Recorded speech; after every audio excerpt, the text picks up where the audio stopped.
banyak banget ya bukunya.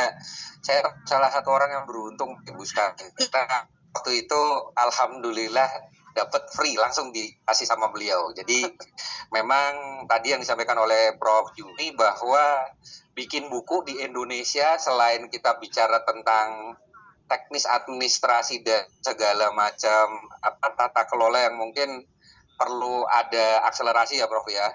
Betul. Bikin buku yang ringan dan mudah itu susah. Karena memang kalau sendiri kita kadang juga apa yang ada di pikiran pastinya mau kita tuliskan semua dan untuk orang baca. Nah, ini salah satu yang menarik ya Bapak Ibu sekalian dari buku beliau itu tentang pembangunan berkelanjutan.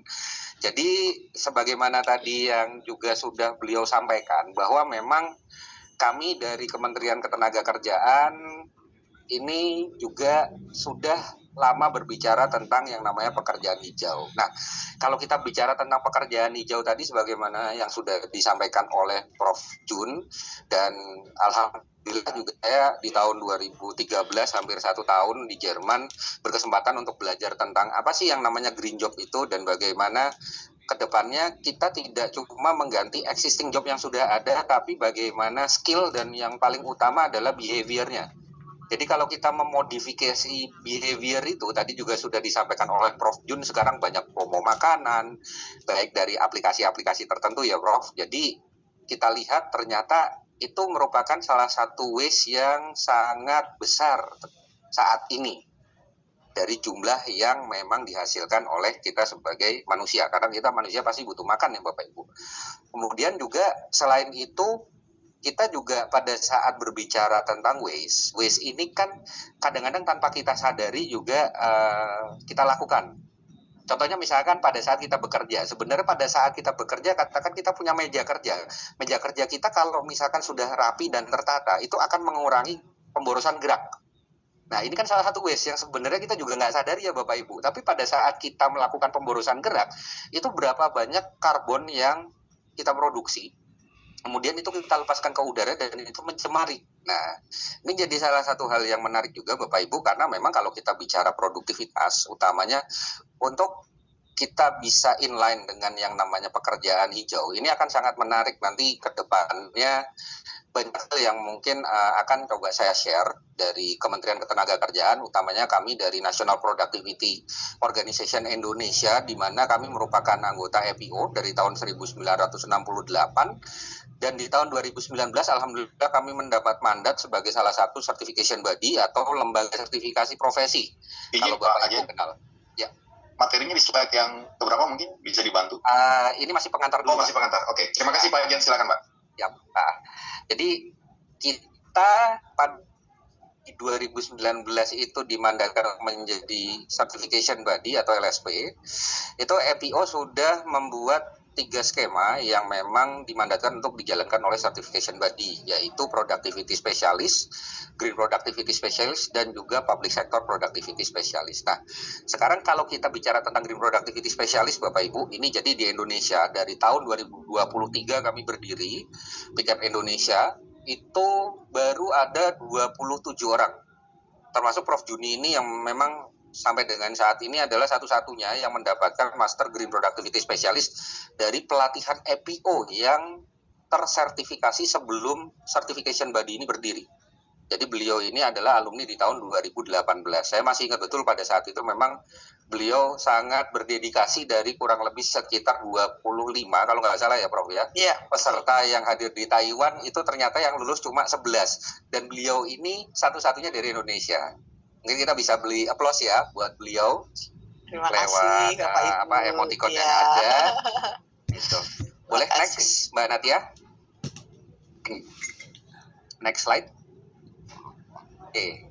Jadi tadi juga sudah disampaikan oleh Prof. Juni bahwa ada 4 klasifikasi pilar berkelanjutan di Indonesia, dari pilar pembangunan sosial, pembangunan ekonomi, pembangunan lingkungan, kemudian yang terakhir adalah pilar pembangunan hukum dan tata kelola. Next.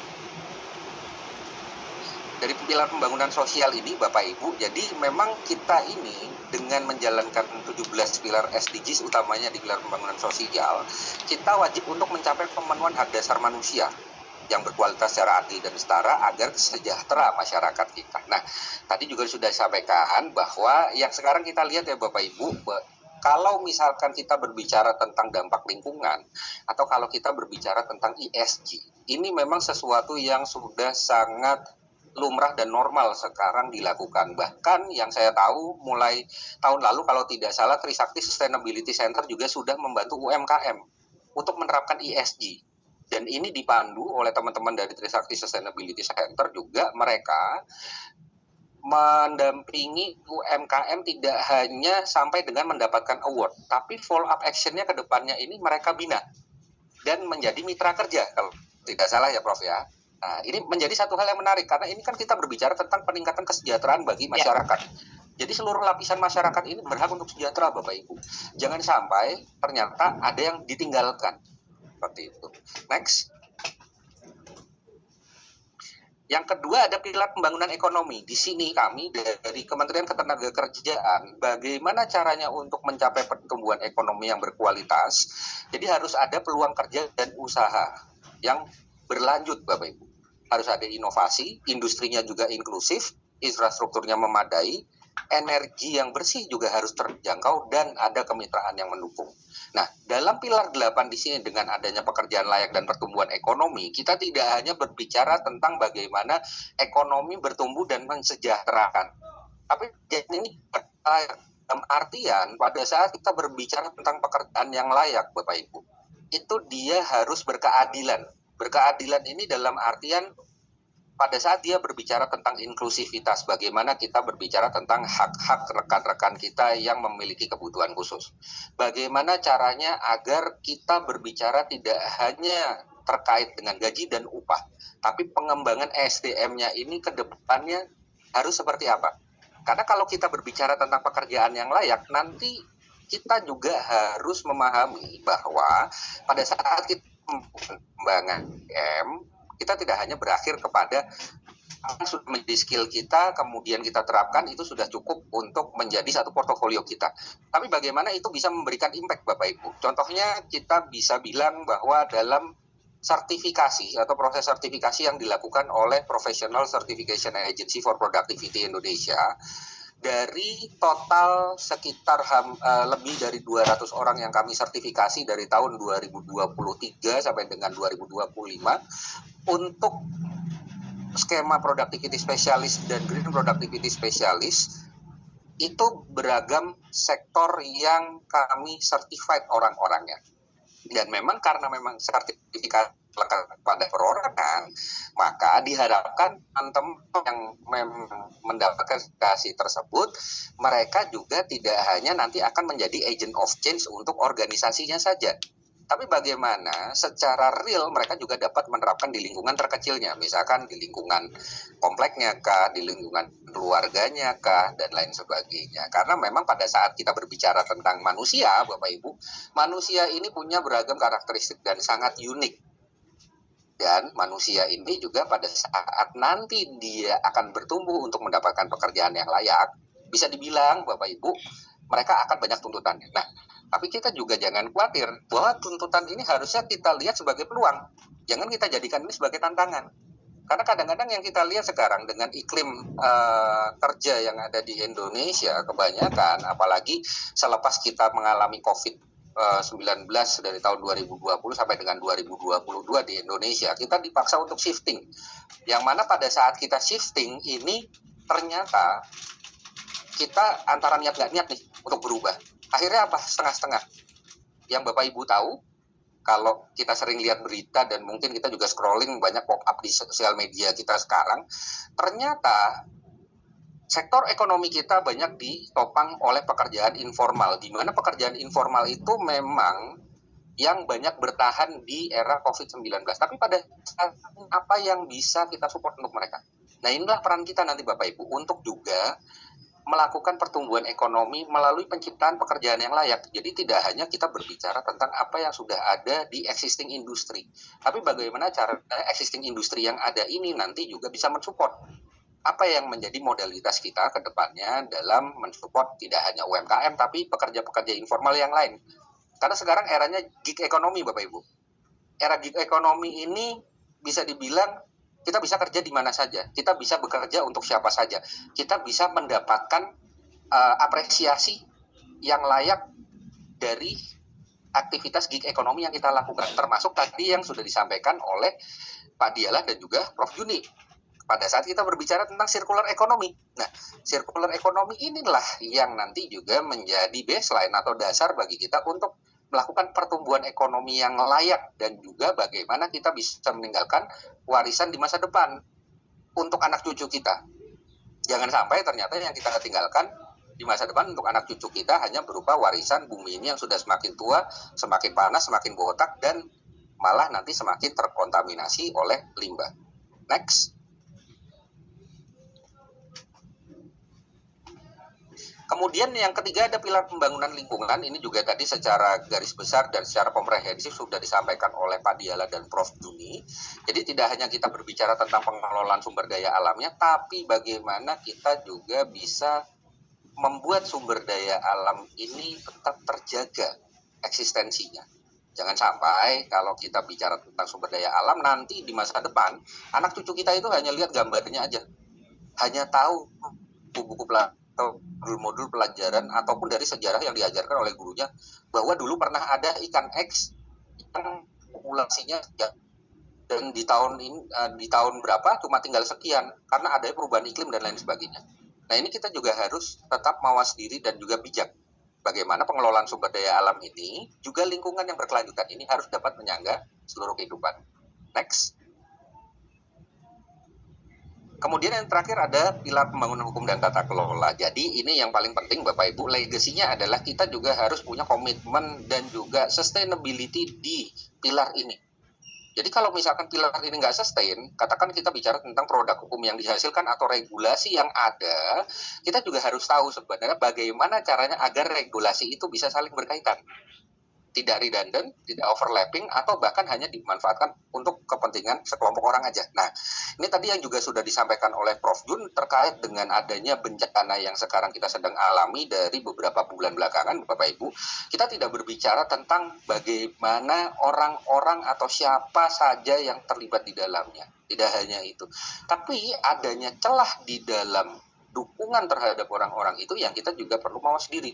Dan kita juga harus bisa melihat apakah ternyata regulasi dan tata kelola yang ada ini sebagaimana dalam konsep ESG, Environmental, Social, dan Governance. Jadi tata kelola ini kenapa ditempatkan di paling belakang bukan di awal? Karena tata kelola itu nanti akan menjamin sustainability-nya Bapak Ibu atau keberlanjutannya. Pada saat kita bicara tentang tata kelola, berarti tidak hanya terkait dengan regulasinya, tapi kembali lagi siapa yang menjalankan regulasi itu? Apakah dia berintegritas? Apakah dia memang mempunyai modalitas yang cukup? Akuntabilitasnya juga teruji? Dan yang paling penting, dia juga memiliki moralitas yang baik. Karena kalau misalkan kita bicara tentang hukum dan tata kelola, semua selalu berlandaskan kepada moralitas. Apabila kita tidak bicara tentang moralitas, maka ya nanti akan banyak katakan hal-hal yang sifatnya dipaksakan. Dan malah jadi salah arahnya. Next. Ini adalah kondisi ketenaga kerjaan Indonesia Bapak Ibu per tahun 2025 di mana angka pengangguran terbuka alhamdulillah sudah bisa diturunkan menjadi 7,28 juta orang atau sebesar 4,76% berdasarkan data dari Sakernas BPS. Dan memang kita PR-nya adalah bonus demografi Bapak Ibu, di mana angkatan kerja kita yang jumlahnya 153,05 juta orang ini ternyata 70% masih didominasi oleh angkatan kerja yang berpendidikan setara sekolah menengah pertama. Dan ini yang menjadi PR bagaimana agar kita bisa berkolaborasi dan mengelaborasi setiap peluang yang ada. Bapak Ibu di sini yang ada yang hadir dari perusahaan sebagai akademisi, kemudian dari asosiasi profesi. Kami juga mohon bantuannya dari Kementerian Ketenagakerjaan bahwa kami tidak bisa melakukan ini sendirian tanpa bantuan Bapak Ibu sekalian. Yang jelas, memang kita butuh orang-orang ini nanti siap untuk menjadi penggerak. Karena sayang ya Bapak Ibu, kalau misalkan bonus demografi kita ini flop. Contohnya yang paling baik bonus demografi itu bisa termanfaatkan itu adalah di Jepang dan Korea. Yang flop juga ada di Afrika Selatan dan di Brazil. Flopnya kenapa ya? Ternyata memang infrastruktur yang memadai untuk mendukung bagaimana bonus demografi ini berkembang tidak disiapkan secara maksimal. Nah, ini menjadi PR kita bersama Bapak Ibu ke depannya. Kami dari Kementerian Ketenagakerjaan, utamanya juga Bapak Ibu di sini ada yang sudah tersertifikasi dari EPO ataupun juga tersertifikasi sebagai pemegang sertifikasi kompetensi dari BNSP. Ayo kita bergandengan tangan bersama untuk maju bersama dalam membangun bangsa ini agar bonus demografi kita ke depannya menjadi sumber daya manusia yang bisa bersaing secara layak di dunia. Dan paradigma kita nanti akan kita rubah. Jadi kalau misalkan kita bicara tentang translasi Kementerian Ketenagakerjaan di dalam bahasa Inggris itu namanya sekarang masih Ministry of Manpower, Bapak Ibu. Tapi Prof. Men, beliau sekarang memiliki paradigma agar translasi itu bisa berubah menjadi Ministry of Human Capital. Jadi kita sekarang coba untuk memfungsikan empowerment atau pemberdayaan. Bagaimana agar tenaga kerja yang kita miliki ini dengan segala macam latar belakangnya kita juga bisa tambahkan skill yang nanti akan berguna saat mereka juga bisa bersaing sebagai warga dunia. Next. Kemudian ini adalah definisi dan urgensi pekerjaan hijau, Bapak Ibu. Jadi kalau pekerjaan hijau ini definisinya itu lebih banyak kita harus melestarikan atau memulihkan lingkungan serta menerapkan proses yang ramah lingkungan. Urgensinya karena adanya tantangan transisi energi dan perubahan iklim. Yang pertama ya Bapak Ibu, ya ada komitmen internasional Indonesia karena kita harus mengurangi emisi karbon. Jadi target net zero emission di tahun 2060 ini pasti akan ada penyesuaian kapasitas tenaga kerja. Dan yang terakhir, sektor-sektor seperti energi terbarukan, pengelolaan limbah, pertanian berkelanjutan, dan industri hijau ini membutuhkan SDM dengan kompetensi baru. Nah, kalau kita bicara kompetensi ya Bapak Ibu, berarti kita tidak serta-merta langsung menghapuskan okupasinya. Tapi bagaimana skill atau peluang lain dari pekerjaan tersebut bisa kita jahit ke dalam industri ataupun ke dalam tempat kerja yang memang membutuhkan. Seperti itu Bapak Ibu. Jadi nanti kalau kita bicara terkait dengan bagaimana pekerjaan hijau ini bisa merambah ke seluruh sektor, itu akan ada beberapa okupasi yang memang peta okupasi ini juga sudah disusun oleh Bappenas Bapak Ibu dari tahun 2022. Sementara ini juga saya masih belum cek lagi apakah sudah ada pembaharuan, tapi yang jelas dalam peta okupasi itu sudah ada 4 prioritas sektor yang oleh Bappenas difokuskan, di mana ada sektor manufaktur, ada sektor pariwisata, ada sektor pertanian, dan juga sektor jasa lainnya. Nah, ini nanti saya akan jelaskan di slide saya yang berikutnya. Next. Kemudian kebutuhan akan pekerjaan hijau, kalau kita bicara tentang hal ini di dunia, jadi social and green jobs needed ini kita tidak hanya berbicara apa yang ada di negara kita aja. Sebagai warga dunia Bapak Ibu, 66% pertumbuhan pekerjaan hijau ini nanti akan menjadi progres atau perkembangan dari transisi hijau di tahun 2030. Nah, ternyata inline dengan bonus demografi kita yang di tahun 2030 mencapai puncaknya, apakah kita sudah siap untuk 4 tahun ke depan? Ini pertanyaannya. Ini membutuhkan kerja untuk pekerja hijau seperti pertanian, kehutanan, kemudian hal untuk katakan operator tambang, kemudian arsitek dan lain sebagainya. Bahkan untuk sektor kesehatan ataupun kan yang bisa saya sampaikan ya Bapak Ibu, kalau misalkan spesialisasi aja yang K3. Nah, K3 ini kita nanti bisa bikin subspesialisasinya lagi apa? Itu nanti pasti akan banyak dicari Bapak Ibu, seperti itu. Jadi kita juga bermain dan melihat peluang mana-mana saja okupasi yang nanti ke depannya itu bisa menjadi satu peluang dari skill yang sudah kita miliki, dan nanti dari skill yang sudah kita miliki ini kita tinggal menambahkan skill agar kita bisa sesuai dengan pekerjaan hijau tersebut. Next. Tujuannya, jadi kita lihat kalau misalkan kita pakai pendekatan dari pekerja dan perusahaan Bapak Ibu, karena kita berbicara tentang sektor ketenagakerjaan pastinya ada penerima kerja dan juga ada pemerintah. Kita melihat penghitungan dari tenaga kerja hijau yang ada ini harus mempertimbangkan kepada tugasnya atau analisa beban kerjanya, kemudian dari skillnya. Jadi dengan adanya beban kerja tersebut, skill apa sih yang dibutuhkan? Karena dari situ Bapak Ibu, nanti kita akan bisa merancang karir path-nya seperti apa. Kemudian okupasi di tiap-tiap karir path itu apa saja. Jadi nantinya akan ada layering di mana teman-teman kita yang sudah memiliki skill tertentu, dia bisa langsung menduduki jabatan tertentu tanpa dia juga harus mempertimbangkan skill sebelumnya yang dia miliki.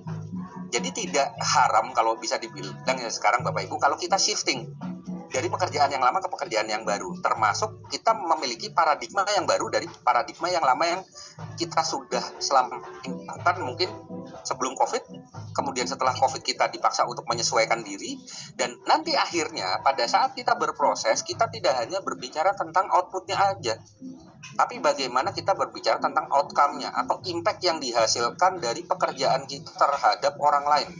Karena kalau kita bicara output saja Bapak Ibu, kita hanya, kalau dalam sudut pandang saya, bisa jadi terbatas, hanya secara kalkulasi nominal saja yang kita akan lihat.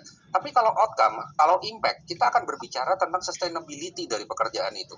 Termasuk bagaimana agar metode ini nanti dia akan selalu dikembangkan secara terus-menerus, berdasarkan zaman yang terus berubah. Karena kemarin saya sempat baca itu ada satu artikel di mana kalau nggak salah Elon Musk itu bilang dia di tahun 2045 kita ini akan menjadi satu warga dunia. Ya, AI ini nanti akan merevolusi keseluruhan sistem hidup kita. Semua dari kita akan setara, punya penghasilan yang sama, kehidupan yang layak, tapi disitulah nanti ternyata ada yang hilang dari diri kita sebagai manusia. Apa yang hilang Bapak Ibu? Yaitu ternyata gimana kita bisa fight ya. Selama ini kan kita fight Bapak Ibu. Sebagai contoh hari ini aja. Mohon maaf Bapak Ibu, ternyata banyak di antara kita di sini pasti yang terdampak banjir, salah satunya saya juga. Dan survival of the fittest pada saat kita menghadapi banjir, dikarenakan kita sudah memiliki pola yang repetitif, tertanam, kita jadi tahu, kita harus bersikap seperti apa dalam menghadapi banjir, akhirnya melahirkan hal-hal yang menjadi solusi. Tapi pada saat nanti 2045 misalkan AI yang sekarang pelan-pelan sudah mengambil alih dan menyetarakan kita semua, domain untuk fight dari seorang manusia atau diri kita sendiri itu kemungkinan besar bisa hilang. Karena semuanya sudah diatur. Bukan teratur ya Bapak Ibu, diatur. Diatur itulah maka nanti mungkin manusia akan disatukan dan sebagainya. Tapi belum tahu. Saat ini juga manusia yang dia mampu memanfaatkan AI, dia akan selangkah lebih maju dibandingkan manusia menggunakan AI. Karena apa? Bukan berarti kita yang dikontrol AI, Bapak Ibu. Karena kalau misalkan kita menggunakan beragam platform AI, tapi kita nggak memahami platform yang tepat juga, pastinya kan hasilnya akan tidak tepat. Seperti itu contohnya, misalnya. Tapi kalau kita memang sudah memahami, AI ini bisa kita gunakan untuk apa? Meningkatkan produktivitas kerja kita, kemudian juga meregulasi apa yang menjadi tatanan kehidupan kita. Dalam artian secara pribadi, Bapak Ibu pastinya sudah mampu meregulasi tatanan kehidupannya masing-masing. Katakan dari bangun tidur sampai nanti tidur lagi. Itu pasti pekerjaannya sudah tertata. Aktivitasnya sudah ada. Dan katakan kalau misalkan ada sedikit pergeseran atau anomali, itu juga pasti masih dalam jangkauan yang masih bisa kita kontrol. Next. Kerjanya datanya Bapak Ibu berdasarkan lapangan usahanya, dan ternyata di 2029 proyeksi untuk angkatan kerjanya ini sangat banyak bergeser. Nanti di slide saya berikutnya ini akan ada sektor dari A, B, C, D sampai dengan RSTU ini apa saja. Next. Nah, jadi berdasarkan lapangan usahanya Bapak Ibu, di Indonesia untuk mengungkit ekonomi hijau ini ada 3 program prioritas. Yang pertama adalah ketahanan pangan, kemudian ketahanan energi, dan hilirisasi. Yang mana ini juga sudah dilakukan dalam periode-periode kepemimpinan Presiden RI yang sebelumnya dan sekarang dilanjutkan. Dan itu sektor-sektor terkaitnya ini banyak sekali. Gimana caranya produktivitas pertanian contohnya Bapak Ibu untuk ketahanan pangan. Ini bisa ditingkatkan melalui teknologi modern dan pertanian berkelanjutan. Jadi ketahanan pangan itu tercapai, dampak perubahan iklim itu bisa dikurangi.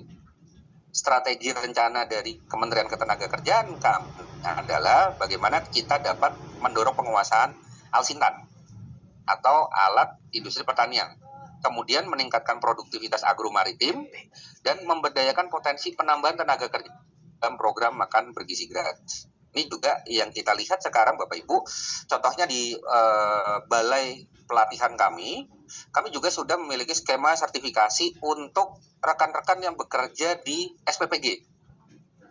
Utamanya kami bekerja sama juga dengan sektor hospitality, di mana memang karena SPPG ini juga mereka membutuhkan, katakan kalau kita bicara industri F&B ya Bapak Ibu, hal yang utama itu hygiene. Nah, kalau kita bicara hygiene, berarti sertifikat yang memang dia mandatori untuk didapatkan adalah CHSE. Contohnya itu ya Bapak Ibu. Nah, CHSE ini juga pastinya karena menjalankan ISO, dia juga memiliki beragam regulasi dan ketentuan yang harus dipatuhi. Nah, ini juga tugas kami dalam hal meregulasi itu. Kami juga bekerja sama dengan pihak-pihak yang memang menyediakan pelatihan hospitality, dan kami juga kerjasamakan di dalam BLK kami untuk bagaimana caranya agar SPPG ini juga mereka meningkat kapasitasnya. Tidak hanya dalam hal produksi makanannya saja, tapi bagaimana rekan-rekan kerja kita yang bekerja di SPPG ini juga mereka memahami dan memiliki kemampuan dasar atau bahkan lebih terhadap bagaimana penanganan makanan dan juga limbahnya. Nah, ini satu hal juga yang saya spill dikit ya Bapak Ibu. Jadi limbah SPPG ini sebenarnya masih belum banyak yang mengelola.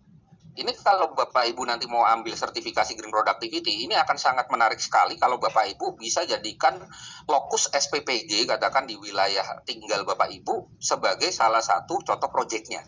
Karena limbah waste, terutama dari food ya, yang dihasilkan oleh SPPG itu Bapak Ibu, itu kalau misalkan nanti kita bisa kalkulasikan dan juga kita bisa klasifikasikan, baik itu yang berupa sampah organik ataupun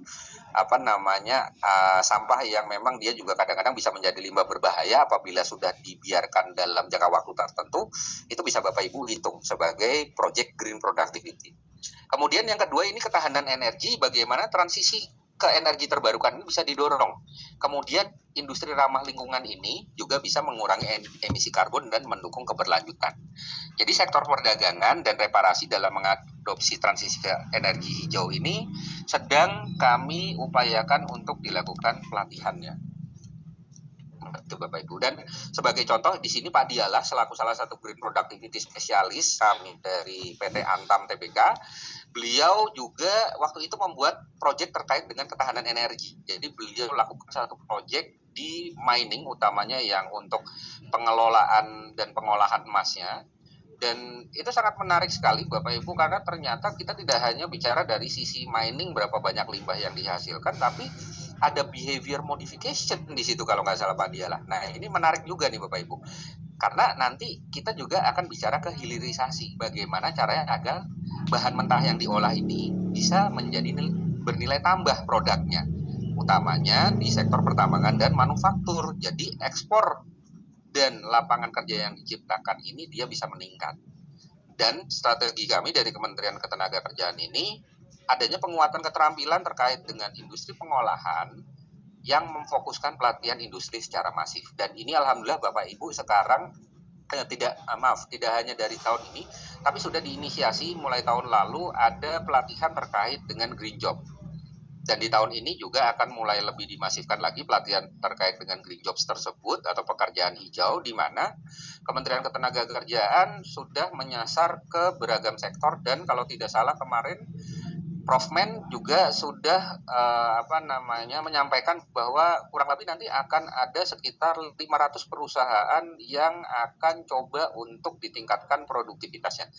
Nah, ini kalau misalkan kita bicara dari 500 perusahaan itu, katakan kita ambil 10%-nya aja Bapak Ibu. Kita bicara tentang perusahaan yang bermain di hilirisasi. Nah, ini sangat luar biasa nih Bapak Ibu, karena kita bicara tentang pekerjaan hijau. Saya yakin Bapak Ibu yang hadir di sini sudah memiliki cukup banyak pengalaman terkait dengan bagaimana pekerjaan hijau ini nanti bisa ditingkatkan kapabilitasnya. Dan sekali lagi saya highlight Bapak Ibu, saya di sini sebagai rekan dari Kementerian Ketenagakerjaan mengajak Bapak Ibu sekalian untuk dapat membantu kami dalam mensukseskan strategi ketenagakerjaan yang selama ini sudah kita laksanakan. Next. 2 menit lagi, Pak Jen ya. Baik, ya, terima kasih Pak Diala. Dan ini karir yang secara berkelanjutan sedang kita laksanakan programnya, tadi sudah saya sampaikan dan di tahun ini juga sedang berlanjut. Next. Ini adalah skema EPO dari kami dan juga standar kompetensi kerja khususnya untuk Green Productivity Specialist, Bapak Ibu. Jadi nggak perlu khawatir. Jadi selain ini memang Bapak Ibu kalau nanti disertifikasi secara internasional dari EPO, juga direkognisi dari BNSP. Karena sudah ada standar kompetensi kerja khususnya. Next. Dan ini adalah KKNI-nya yang tadi saya sampaikan. Jadi ada 4 area kuncinya untuk pekerjaan hijau dari Bappenas, Bapak Ibu, untuk pertanian, manufaktur, konstruksi, dan jasa atau pariwisata. Jadi Bapak Ibu nggak perlu khawatir, nanti materi ini juga akan di-share oleh Pak Diala kepada Bapak Ibu sekalian, beserta materi dari Prof. Juni. Next. Kami punya mitra pelatihan untuk Green Productivity. Salah satunya adalah Trisakti Sustainability Center dan juga Pusat Pengembangan Produktivitas Daerah Jakarta untuk pelaksana pelatihan dan konsultansinya. Jadi Bapak Ibu, selain dari kami Direktorat Peningkatan Produktivitas dan dari Asian Productivity Organization, tempat kami bergabung menjadi salah satu anggota, kami juga punya mitra kerja yang alhamdulillah sudah banyak membantu kami dalam melaksanakan pelatihan dan utamanya untuk bimbingan konsultansi. Tadi sebagaimana disampaikan oleh Prof. Juni, bahwa Bapak Ibu kalau misalkan nanti ingin mengikuti pelatihan, silakan nanti dapat mengontak juga lewat Pak Diala atau Prof. Juni ataupun saya. Nanti pelatihannya ini ada di mana, tanggal berapa, kemudian slotnya untuk berapa orang, kami akan coba hubungkan ke panitianya. Dan nanti Bapak Ibu setelah dilatih, itu sekaligus nanti akan disertifikasi. Jadi dalam tahapan awal Bapak Ibu setelah dilatih akan melakukan ujian tertulis sebagai salah satu langkah awal untuk program sertifikasinya di Green Productivity. Nah, setelah itu Bapak Ibu kalau lulus dari uji tertulis ya, Bapak Ibu baru melaksanakan proyek selama 6 sampai dengan 12 bulan. Nah, ini sedikit saya spill ya Bapak Ibu karena memang saya juga ada di PICAP Indonesia sebagai manajer sertifikasi. Jadi memang alhamdulillah Prof. Juni, Pak Diala, teman-teman Aprodi semuanya juga ini sangat komit untuk membantu kami bagaimana agar peningkatan produktivitas, utamanya peningkatan produktivitas hijau yang terkait dengan penciptaan lapangan kerja hijau ini menjadi satu prioritas yang bisa kita kawal bersama. Next. Ini adalah kontak kami Bapak Ibu, jadi jangan khawatir nanti dalam slide presentasi silakan Bapak Ibu mengontak kami, ada hotline WA-nya juga, ada alamat email kami juga untuk NPO Indonesia, kemudian bagaimana nanti caranya Bapak Ibu bisa mengakses pelatihan dari EPO secara gratis. Karena kita sebagai anggota EPO, Bapak Ibu, sudah membayar kontribusi keanggotaan setiap tahunnya yang dikembalikan lagi ke kita dalam bentuk program pelatihan ataupun mendatangkan expert sesuai dengan kebutuhan Bapak Ibu sekalian di organisasinya ataupun secara individual. Dan jangan takut, jangan ragu, silakan kontak kami Bapak Ibu. Dan Prof. Jun ini, Pak Diala juga dan teman-teman dari Aprodi ini sudah sangat banyak memanfaatkan program EPO baik itu yang sifatnya offline ataupun online. Tatap muka yang ada di Indonesia ataupun Bapak Ibu bisa kami kirim untuk belajar tentang produktivitas ke negara anggota EPO yang ada 21 sampai dengan saat ini. Dan sifatnya semua gratis Bapak Ibu, semua ditanggung. Tiket pesawat PP, akomodasi, bahkan dapat uang saku. Mungkin itu saja dari saya Pak Diala, terima kasih banyak Bapak. Penasaran dengan presentasi Pak Ajen dan juga Prof. Juniati. Kita berikan aplaus dulu ya, berikan jempolnya, tepuk tangan, love-love, bunga buat Pak Ajen dan juga Prof. Juniati. Baik, kita akan masuk pada sesi tanya jawab dan ini PR bagi saya ini Prof. Juniati juga Pak Ajen.